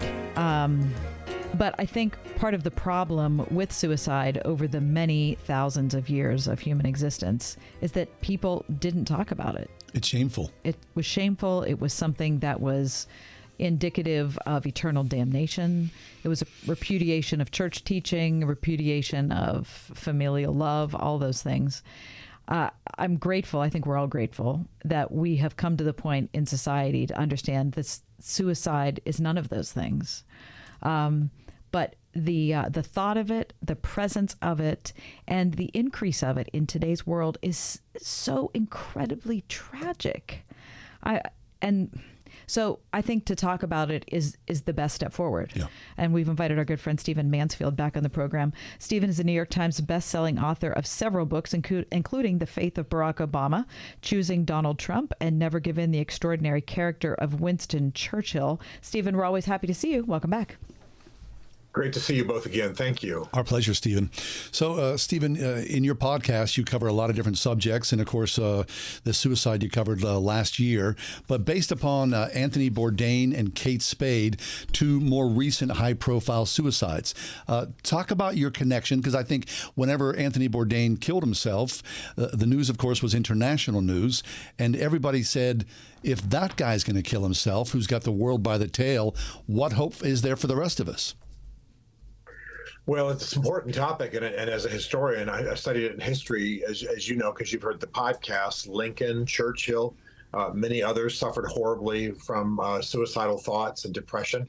And I think we have the mistaken idea that the people who are least likely to commit suicide are the wealthy, the good-looking, the famous. But we're learning that that's not true. The central factors in suicide, if they're not biochemical, and there can be biochemical depression and it can drive somebody to suicide, but the central factors have to do with loneliness, isolation, and something we often don't talk about called imposter syndrome. Mm-hmm. Somebody who's very accomplished, somebody who's very famous, very wealthy, can still feel like an imposter. If they really knew who I was, who I am, they wouldn't love me. They wouldn't appreciate me. Somebody's going to find out who I really am, and I'll be exposed. That's one of the thoughts that haunted Anthony Bourdain, although we all look at him and think, well, he actually cooked that food. He actually wrote those books. He actually was good looking. He actually was a great chef and a famous person. So what could be imposter about it? But it's not about what we think. It's about what he thought. Mm-hmm. And so this is an issue we need to talk about. By the way, the stats are stunning, especially for males, taking nothing away from female suicide. We lose 17 vets a day, veterans in a day in America. Wow. And men are only 49% of the population, but 80% of all suicides in America. And that number is about, they're loose. The CDC tells us to be careful because we don't know exactly. But there are about 40,000 male suicides a year, which means 100 a day. Think about that, 100 a day. And that's just in the United States. So I'm really proud of you guys for wanting to talk about this. Yeah. Stephen, it was within the last month, I think, that Twitch, he was a dancer from Ellen DeGeneres' show, also from So You Think You Can Dance, passed away by suicide. And that one was, I think, so difficult to understand for so many people because of what he did with his body and his face. And it was so exuberant and joyful. It was hard to believe that you could pair that with such personal despair. Can you talk about that and what you understand that to be? You know, obviously, we want to be careful about judging anybody. We're obviously not here to do that. At the same time, it's true that those who are very talented and those who have outgoing personalities often are vulnerable to the syndromes that lead to suicide. And in other words, if I walk into a room, and I'm not a psychologist, but just from my studies and having worked with people a little bit and certainly working in the military, if I walk into a room, the person I'm most concerned about committing suicide, if I'm even thinking about it, is not the quiet person sitting in the back room with a cocktail in his hand. It's the person who's the most exuberant, the person who's the funniest, the person who's the most outgoing. So this is, not to use his name negatively, but the Twitch syndrome. Gifted, funny, good-looking, great on the Ellen DeGeneres show, fantastic, well-known, beloved. And that's who commits suicide. It's because behind the scene, and I'm not saying that he was being fake, but behind the scenes, he has questions, he has doubts, and he may have a biochemical syndrome too. We don't know. I certainly don't know. But that's something we want to make sure to mention is that I'll use the word manic. I don't mean that always negatively, but the most manic person, the person who's most forcefully pushing forward from inside themselves, may in fact be trying to overcome something. I've had moments of incredible sadness, and when people showed up at my door, suddenly I was the funniest run in the room. I wasn't heading towards suicide, but I was compensating. And that's what people who commit suicide and and are often the fun ones at the party. That's what they're doing. They're compensating. Interesting. I recently read Malcolm Gladwell's Talking to Strangers, and in the book, one whole chapter is dedicated to Sylvia Plath, who committed suicide famously in the early 1960s. And in it, Malcolm Gladwell goes in and talks about the British and their use of natural gas in their stoves. And at the time in the early 60s, natural gas, this sort of mix of natural gas was ubiquitous all over the UK. And it went through a revolution where in the mid to late 60s, the entire island of the UK stepped away from this particular mix of natural gas, which muted suicides. And Malcolm Gladwell's contention was, because of the availability of natural gas, suicide rates by people sticking their heads in ovens was just the common way that people killed themselves. And especially women. Especially women. And since that switch, it virtually went away. And his contention is it was a crime against ourselves of opportunity. Because of the quick availability of this gas, people were more inclined to die by natural gas poisoning. And then once it went away, you would have to work harder to kill yourself. So and that would give you time to reconsider. Right. And then you ultimately wouldn't. So whether it was Anthony Bourdain or Twitch or anyone, oftentimes it is kind of in the moment. Once the moment passes, then the suicide urge passes. Yeah.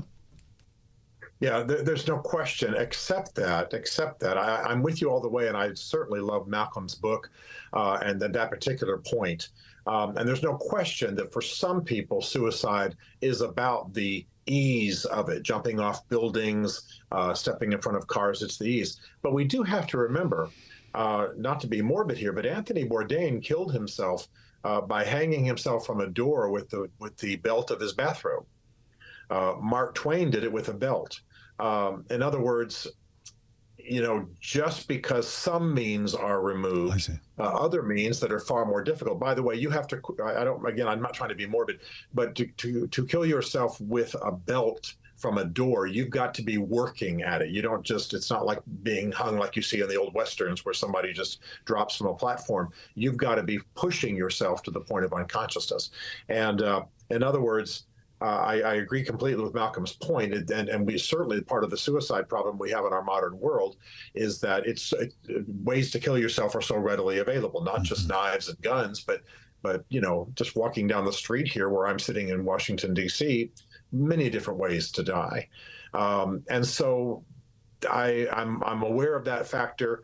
But what that does is that starts us down the path sometimes of looking for ways to remove the tools of suicide, when in fact it's the psychology of suicide that is the issue, as we see from the lives of some of these famous suicides that were basically knives and belts or household things, or jumping off a balcony or what have you, things we really can't prevent. Stephen Mansfield is with us, New York Times bestselling author of Lincoln's Battle with God, which is now available in paperback. You can pick up that book wherever you buy your books. Let's talk about Abraham Lincoln. What do we know in all your research about him, about his inner life? Well, Lincoln was a man who suffered horrible deaths in his life. His mother died when he was 8. His sister died when he was 16. Other relatives died of every kind of disease on the frontier. He famously fell in love with a woman who in turn died when Lincoln was in his early 20s. And so he had a great deal of sadness in his life. One of his friends who knew him in his 20s said that he dripped melancholy as he walked. He was known for being suicidal, spoke of it often, wrote a poem about the warmth of the grave. Friends sometimes had to stand suicide watch, remove knives and guns and glass and so on from his home.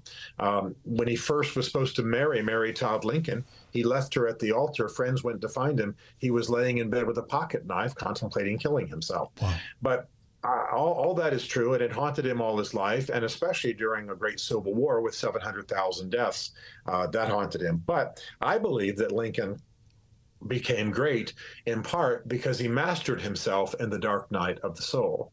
In a sense, when we overcome suicidal thoughts, when we battle against depression, we take its power and we absorb it in a sense, in a positive sense. We master it, we become stronger.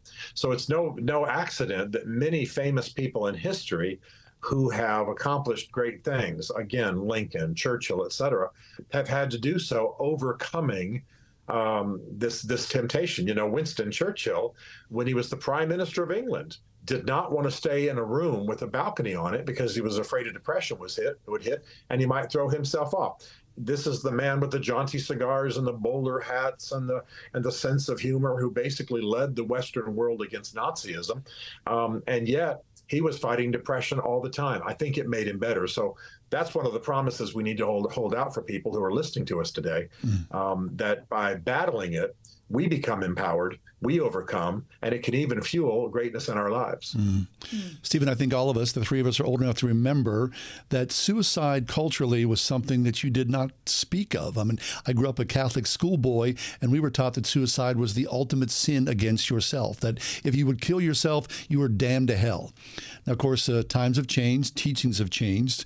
So when you think about suicide, especially how ubiquitous, unfortunately, it is in today's society, people are much more willing to share family stories, husbands, wives, cousins, all that.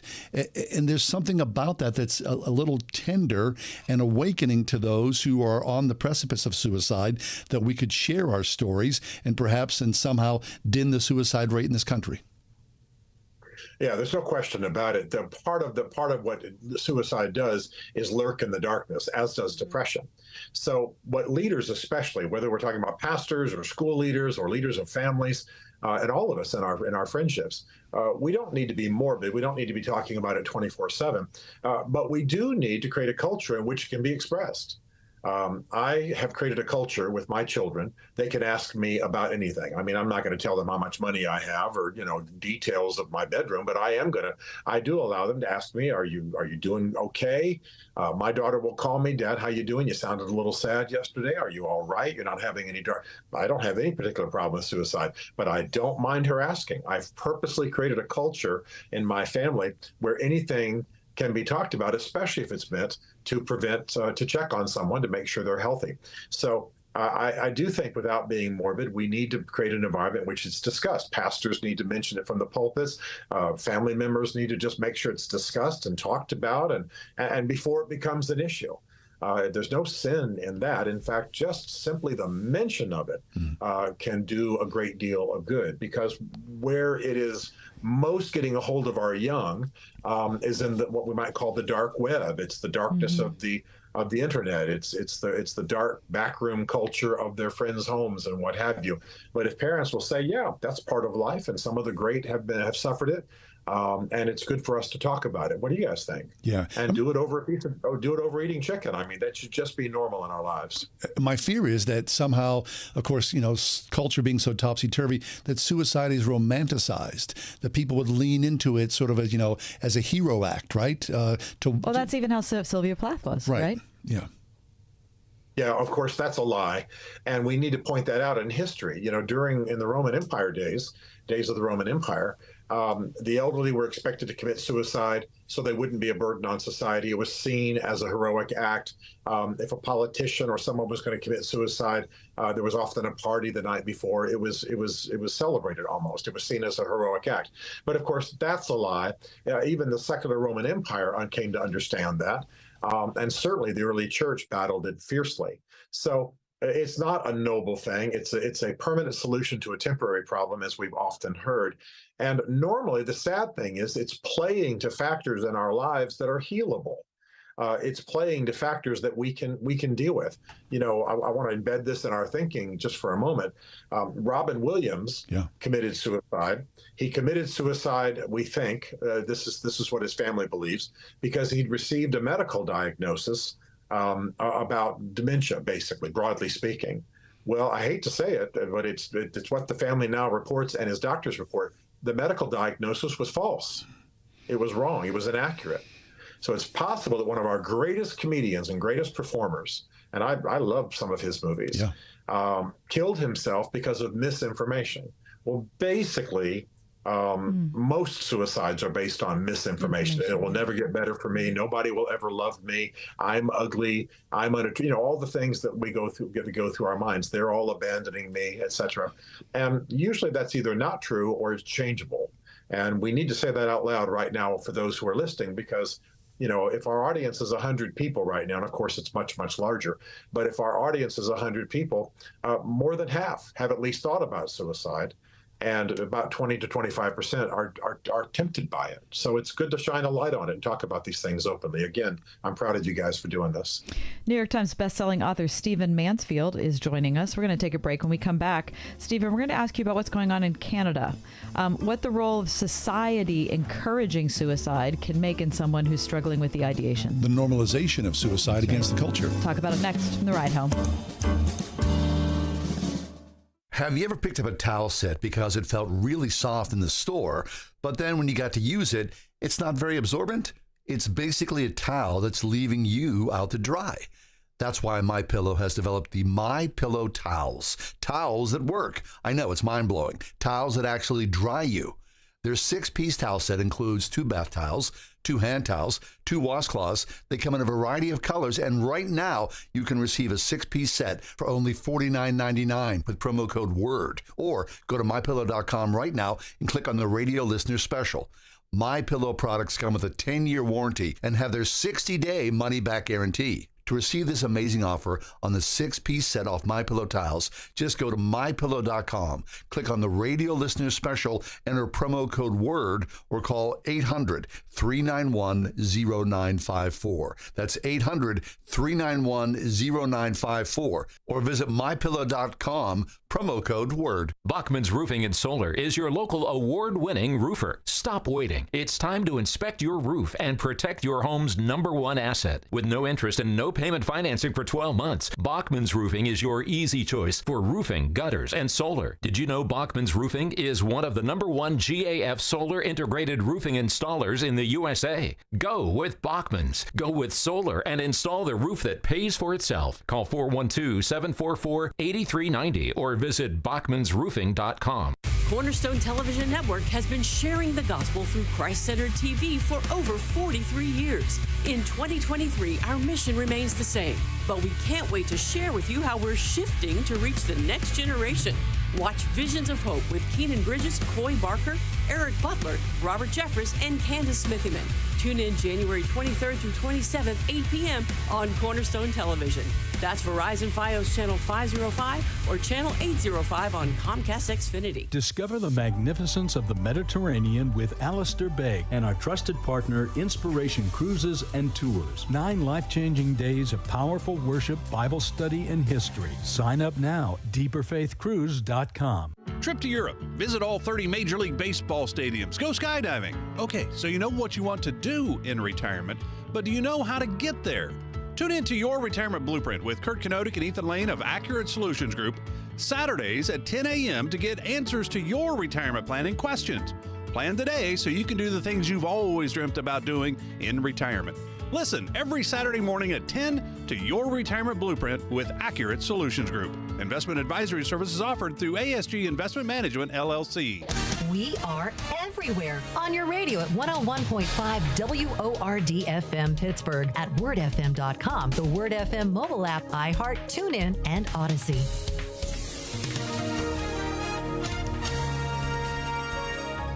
Winter weather advisory in effect early tomorrow morning through early tomorrow afternoon. For tonight, mostly cloudy, a little late night snow accumulating a coating to an inch, low 30. Cloudy skies tomorrow, breezy, snow accumulating 1 to 2 inches, changing to rain in the morning, followed by a little rain in the afternoon. Storm total snowfall 1 to 3 inches, high 42.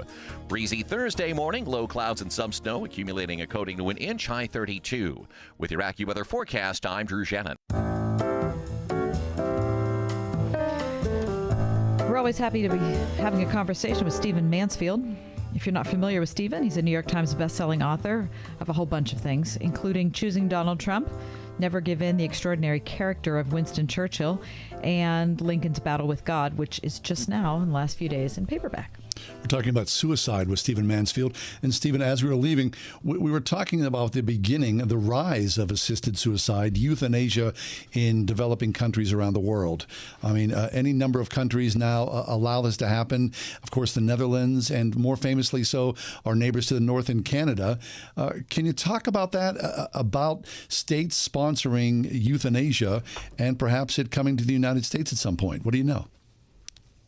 Well, there's no question it's going to make its trends here in the United States. But I'll tell you, I'm not accusing those who are tempted to suicide, but I absolutely do accuse the governments that choose to encourage euthanasia rather than dealing with the symptoms. I care very much about the Native American population in this country and in Canada. Love that history, celebrate it. Lived in Oklahoma amongst Native Americans for a short while. Nice. And went to college there. And I'll tell you that part of the issue in Canada, the suicide rate numbers, has to do with the Native population there. It's absolutely sky high, as it is, by the way, amongst the Native populations in Alaska here in the U.S.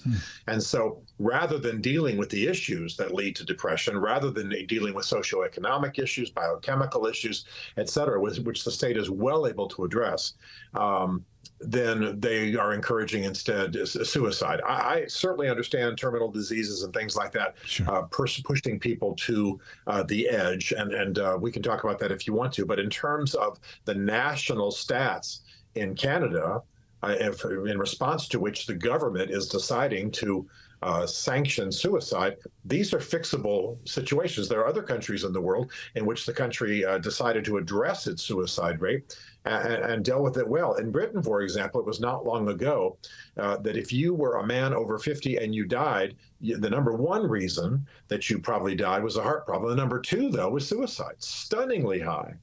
And Britain decided not to legalize it, but to go after the issues, the root causes, the loneliness, the male health problems, and so on.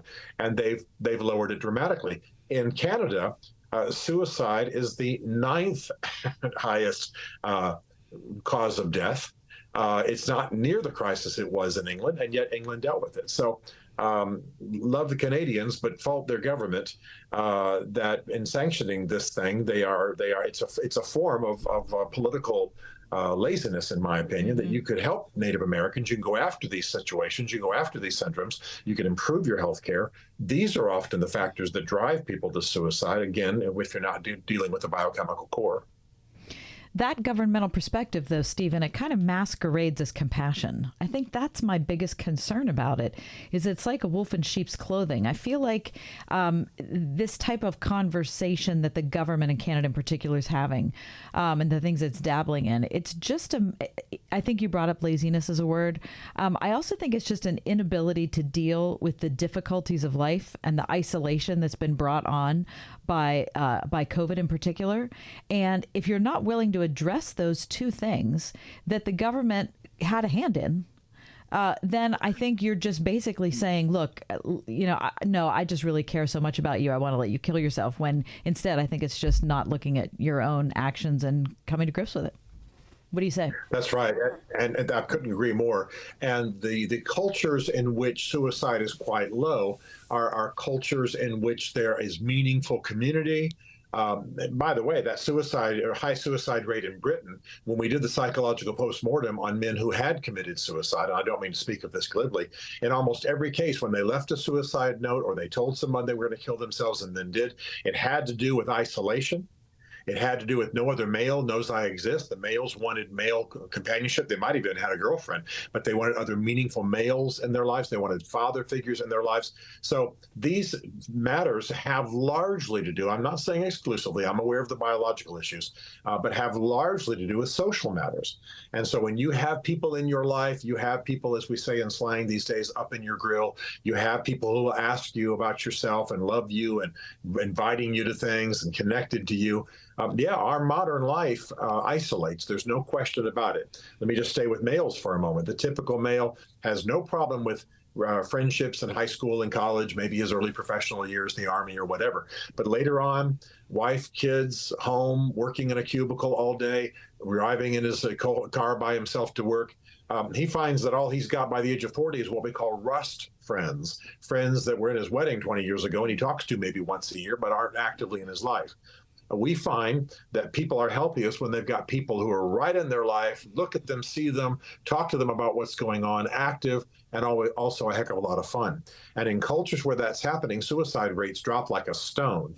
But yeah, in the isolation of the Great North in Canada, in the troubles of the Native community, yes, suicide rates are sky high, but it can be addressed in some other way than basically, I'm being graphic here to make a point, handing someone a gun, handing them a syringe, handing them a knife, which is not the answer. Right. So to go back to what your point was, Kath, about compassionate care, I mean, all of us, I think, you reach a certain age, perhaps you've seen your parents suffer through end-of-life issues, right? Long, protracted illnesses, people who are in long-term care facilities, who have given up hope, who have, really deep, hard medical problems. Is that the answer? Is suicide? I mean, it's easy to sit here, all three of us in relative health, and go, yeah, this is okay, but for those people who are in those long-term situations and think, you know what, I'm just in such incredible pain. I'd like to end this. I'd like this to be sanctioned. I just want to pull the plug and be done with it. I mean, I get that. I don't want that to happen, but you can understand the mindset, yes? Absolutely. We're compassionate human beings, and we understand anybody's suffering. I will say that a civilization is measured in large part by its care for its elderly. And we don't do a very good job in the United States. So I think we've got to improve the systems around them. If a person is laying in a senior's home, suffering, nobody's visiting them, nobody's caring for them, maybe maltreated in the situation. We know of those lawsuits and those exposés. I understand why they might want to kill themselves. But we have medicines and we have programs, and I think we've got to care for them. By the way, it's a very important conversation to have because, for example, in the United States, the largest portion of the society killing itself is 85 and older. Wow. So clearly there's an age issue here. And again, the Roman Empire's answer was, why don't you kill yourself and not burden me? But look at what we're learning these days about older Americans. Look at what people are producing. Look at the fact that our current president, like him or not, the point is he's functioning as president, is what, almost 80 years old, and now he's 80 years old. Look at what people are doing in their 80s and their 90s. So we're and again, our whole welfare system, retirement system, social security system is based on retirement at 65. I don't know anybody who's retiring at 65 these days. So I certainly understand the issues of suffering and pain, and we've got to get better at dealing with those. But the answer is not, hey, I don't want to be burdened with you. I realize life's become a burden to you, so why don't you just kill yourself? Laying aside moral and religious issues, that simply creates a culture of laziness. It sends a signal about the value of human life that flows into other parts of our society. And it's just dishonorable. I'm not going to turn to my parents who sacrificed and loved me when they get older and a little infirm and say, well, probably the best solution for all of us is for you to kill yourself. That is not what a great society does. And that's not the way we ought to be thinking. And I love Canada. Again, I love the people, but I'm ashamed that the government is moving that way. I agree. Stephen, before you leave us in our last minute, talk about your latest projects. What are you working on? Well, I'm thinking about a book and working with my agent on a book that I'm not going to talk about. Can't do it. Sorry. How exciting. But look at more books, and more books will be coming. In the meantime, speaking, writing, working at a university, trying to have impact here in D.C. where I'm sitting. And it's always good to be with you and give you a little bit of an update. Maybe I'll have more details the next time we're together. Fantastic. We look forward to it. Check out Stephen Mansfield's book, Lincoln's Battle with God, which is just now in paperback. Also, many of his books available, hardback, et cetera, et cetera. Find him, Stephen Mansfield, Mansfield. Great to talk to you, Stephen. Excellent work. Thank you so much. Great to talk to you. Bye-bye. Thank you. Stephen Mansfield, StephenMansfieldTV.com. 101.5 WORD. You're listening now, so we know you're a fan of the radio station. I am a big fan. And we want you to know that we appreciate you. I am your number one fan. That's why we've developed the Word FM Fan Club. It's free to join, and once you do, you can take part in exclusive surveys and contests. Yeah, I love contests. Special offers. Great giveaways. Discounts. Freebies. I'd like to win one of these contests. Become a member today. Go to wordfm.com/fan club and sign up. We're big fans. The bigger your 401k, the better your retirement, right? Wrong. The fact is, with proposed new taxes, another market crash, inflation, and rising healthcare costs, you could be forced to downsize your retirement. Discover the secret savvy investors are turning to for retirement security. A new 401k law that unlocks an ingenious retirement protection plan that could protect your savings from inflation and a stock market downturn while boosting your retirement income as much as 40%. It's all laid out in simple language in a new book from Josh Melberg. His insightful guide is your roadmap to retiring with confidence, and it's yours free with one call. Don't risk a lifetime of work building your retirement. This little-known retirement protection plan could safeguard your wealth and boost your retirement up to 40%. For your free copy of Guarantee Your Retirement by Josh Melberg, call now. Call 800-337-8051. That's 800-337-8051. 800-337-8051. Let's see, if something costs less, but people are happier with it, that sounds like something to look into, and that's MediShare. Maybe you've heard switching to MediShare to pay for healthcare can save the typical family $500 a month, and that's huge. But it's also true that people are way more satisfied after making the switch, too. The customer satisfaction rate for MediShare is double that of a typical health insurance plan. Double. MediShare works. It's been around for more than a quarter century, and members have shared more than $3 billion of each other's bills. People love having telehealth and a huge nationwide PPO network. So, yeah, you can save a ton and like it better. Imagine being happy with how you're taking care of your health care. So if you're self-employed or part of the gig economy, or you just want a plan you're happy with, you can call right now and get a price within 2 minutes. A very, very smart use of 2 minutes. Here's the number you need. 844-45-BIBLE. That's 844-45-BIBLE. 844-45-BIBLE. How is your drive to school? Let me tell you, I had to get my iced coffee first. I just can't seem to put it down. My favorite rapper just announced a tour. My phone was buzzing like crazy. I'm so excited. I had to text all my friends right then to talk about it. Then, someone started calling me and... Let's try that again. I turned my phone off right away. I never drive distracted. Visit StopTextStopWrecks.org. A message brought to you by the National Highway Traffic Safety Administration, Project Yellow Light, and the Ad Council.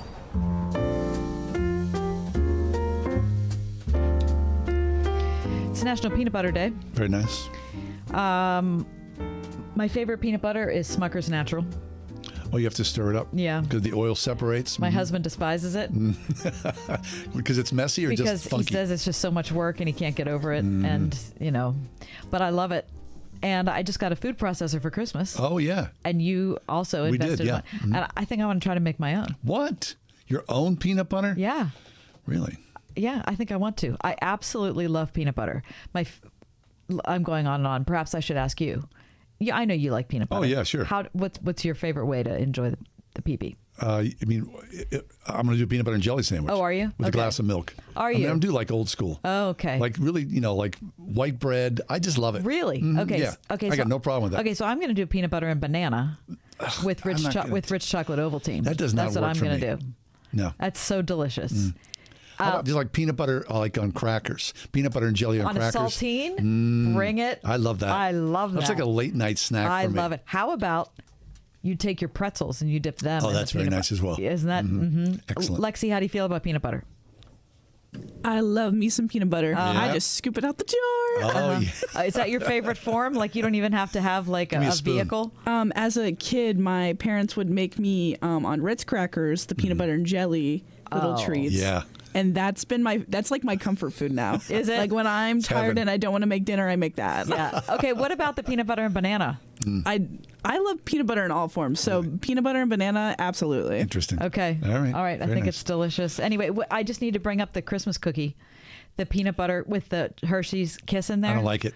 I had them last night after dinner. I think it's delicious. It's my least favorite cookie. I can't understand why you're so dismissive of that cookie. No, that's the best cookie. No, it's so good. No, why don't you like that? It's just like a blob on top of a blob. It's not. No, the texture is so good. That Kiss thing, I don't like it. Oh, I love it. I mean, I like a thumbprint cookie, but not with a little... this is so much better than a thumbprint. No, it's way better than a thumbprint. I don't think so. All right. All right.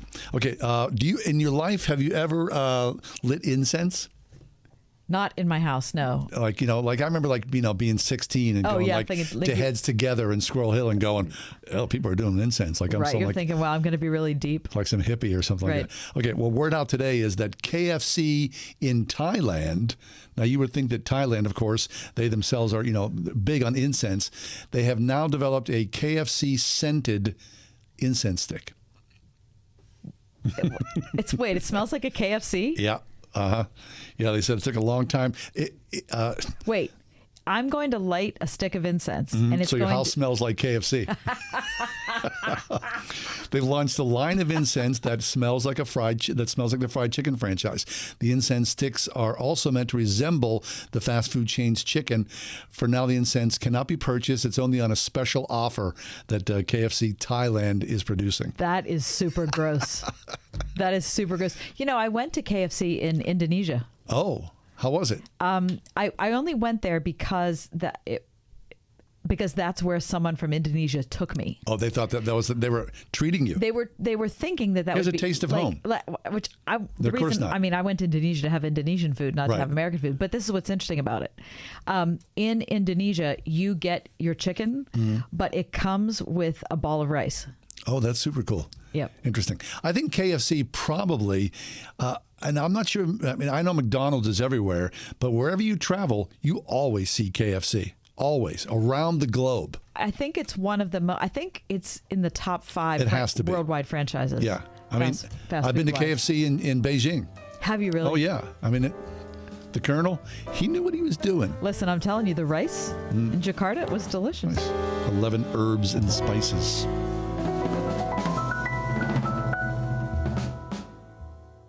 Baby, it's cold outside.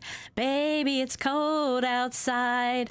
Brr, isn't it chilly? Hi, it's me, Marcia from the Spring House, snuggling up to a nice warm bowl of homemade soup. Winter on our farm means my brother Sam and his guys are trying to stay warm as they feed all the groups of cows, calves, and heifers out in the elements, milk the 100-cow herd twice a day, and handle all that comes with a working dairy farm, no matter what the weather is. Winter at the Spring House store means a little slower pace, so it's a great time for our cooks to try out new main dishes, new sides, and new soup recipes like the one I'm enjoying, vegetarian chili. The bakers are even getting in on the act and trying new desserts too, like chocolate cherry cordial. Stop by for lunch or supper and see what new creations they've come up with today. Good old-fashioned cooking featuring all-natural, farm-fresh ingredients and lots of TLC. The Spring House in 84 PA, 724-228-3339 or springhousemarket.com. Have you or your children ever faced hunger at a level where your life or theirs were at risk?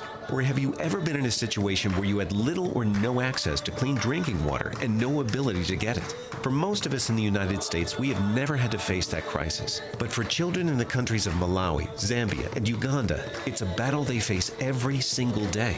Cross International is asking for your help to provide life-saving resources for children in these African countries and other nations where Cross International has partners and is working to solve this crisis and assist with COVID-19 efforts. A $62 one-time gift per child helps provide life-saving resources like food, water, COVID-19 assistance, Christian education, and a Bible. If you would like to give a life-saving gift for one or more children, you can get involved right now by calling 1-866-806-2977. That's 1-866-806-2977. Or look for the Cross International banner at wordfm.com. Rhema Christian School is a private school in Moon Township serving children in preschool through 8th grade. Recognized for its commitment to a biblically integrated curriculum that nurtures a Christian worldview and academic excellence, Rhema aims to develop the whole child, spiritually, physically, mentally, emotionally, and socially. Rhema is a true community of families who desire to raise up the next generation of godly leaders, also offering programs for homeschool families, accepting enrollment now for the current school year and opening soon for the 2023-24 school year. Visit rhemachristianschool.org. Trip to Europe. Visit all 30 Major League Baseball stadiums. Go skydiving. Okay, so you know what you want to do in retirement, but do you know how to get there? Tune into Your Retirement Blueprint with Kurt Kenotic and Ethan Lane of Accurate Solutions Group, Saturdays at 10 a.m. to get answers to your retirement planning questions. Plan today so you can do the things you've always dreamt about doing in retirement. Listen every Saturday morning at 10 to Your Retirement Blueprint with Accurate Solutions Group. Investment advisory services offered through ASG Investment Management, LLC. One of the reoccurring arguments in our marriage. Not yours and mine. No, mine and my wife is the GPS versus the map. Oh. It's reoccurring. Yeah, okay. United Tires did a survey, and they found that in 20 U.S. cities, 93% of drivers depended upon the GPS to get around. Yep. I am married to the GPS. Unfortunately, I'm married to a woman who, I famously told this story, can find her way back to civilization by looking at the angle of the sun. Mm-hmm. She refuses, hardcore refuses to use the GPS. Ever. The glove box is filled with maps. She will be thrilled to know, an article today in today's Wall Street Journal, that map sales are up 144% from 2020 to 2022. 144%. They are regaining popularity, so they say. Wow. What accounts for that? I mean, in 2020, nobody was going anywhere. That's probably one of the things. Now, to be fair, a lot of the maps that are being used are art maps. Oh, maps for that framing. are frameable. Okay. Maps that have some measure of beauty about them. Yeah, I love that. I have a map framed in my kitchen. Do you? Yep. Now, do you remember whenever gas stations would give out maps for free? No. It was like a regular thing. You'd walk in and say, I need a map up. I mean, even AAA would give out maps. Right? AAA is where I always get my maps. The triptych. Every time I go anywhere. You're doing the triptych? No, I don't think you can do that anymore. Oh. But I go to AAA and get a map of that area. So I'll use GPS to get around. Yeah. But I like to see where I'm going. Want to see it. And people always make fun of me when I go on trips. But I'm telling you, on day 2, 3, 10, they're like, hey, can I look at that map? Because it's different seeing it on paper. Of course it is. I love it. All right. Maps. I guess they'll never go away, right? The paper map. I hope they never go away. The oldest map is 2,500 years old. Mm-hmm. The image of Babylon at its center. Is that in your glove compartment? That one? No, it's on a stone tablet. Okay. The Ride Home with John and Kathy, a production of Salem Media Group. This is Albert Mohler for townhall.com. The editorial board of the New York Times recently published what we can only describe as an abortion manifesto, 1,800 words, 2/3 of the print page, and the headline, quote, "We must place access to abortion on the ballot." The statement included these words, and I quote, "The fight over abortion has taken on a new resonance in post-Roe America. It is no longer just a front in the culture wars, but rather a fundamental matter of health and well-being for millions of women, and the difference between life and death for many," end quote. And thus the editors go on, advocating state-level action through ballot measures to support abortion. So there's the plan, spoken right out loud. But notice the very important tell, so to speak. They said it is a, quote, "difference between life and death for many," end quote. Indeed, it is. Abortion is intended to be a matter of death, period. That's what makes abortion abortion. And this culture of death ought to be opposed every single step of the way. I'm Albert Mohler. 101.5 WORD-FM Pittsburgh. On your smart speaker by saying, play the word Pittsburgh. And on your phone via the Word FM mobile app, iHeart, TuneIn, and Odyssey.